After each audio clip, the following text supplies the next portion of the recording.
فبأي آلاء ربكما تكذبان سنفرغ لكم أيها الثقلان فبأي آلاء ربكما تكذبان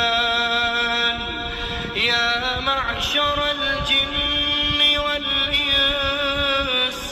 إن استطعتم أن تنفذوا من أقطار السماوات والأرض فانفذوا